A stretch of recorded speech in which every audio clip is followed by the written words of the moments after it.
वायुः पित्तं कफश्चैति त्रयो दोषाः समासतः विकृता अविकृता देहं घ्नन्ति ते वर्तयन्ति च। वायु, पित्त और कफ ये तीन दोष होते हैं।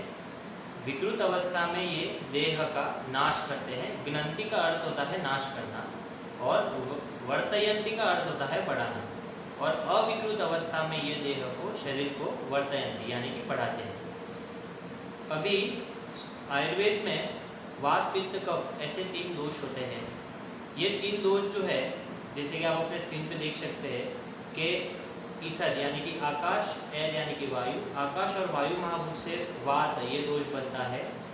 अग्नि, फायर और वाटर, अग्नि और जल महाभूत से पित्त दोष बनता है। और वाटर और अर्थ यानी कि जल महाभूत और पृथ्वी महाभूत से कफ दोष बनता है। तो ये तीन दोष जो है वो आपको आयुर्वेद में मिलेंगे। आयुर्वेद के अलावा अन्य शास्त्रों में भी जो है वो भारतीय वैज्ञानिक शास्त्र जो है उनमें आपको ये तीनों दोष मिलेंगे। लेकिन इसके अलावा जो आज की मॉडर्न साइंस है वो वात, पित्त और कफ को नहीं मानती है, या उनके शास्त्र में हमें इस प्रकार का कोई भी वर्णन नहीं मिलता है। उसका क्या कारण है और ये वात, पित्त और कफ कहाँ से आए हैं और ये दोष तीन ही क्यों होते हैं, इस प्रकार का जो अन्वेषण है ये हमारे आयुर्वेद की मौलिक देन है। यानी कि आयुर्वेद में ही इसका वर्णन आपको मिलेगा। क्या ज़रूरत पड़ गई कि पूरे यूनिवर्स को वात, पित्त और कफ इस प्रकार से हमारे शास्त्रकारों को देखना पड़ा। ये सब चीज़ें जो है वो हम आगे सूत्रस्थान के आगे के अध्याय में देखेंगे विस्तार से।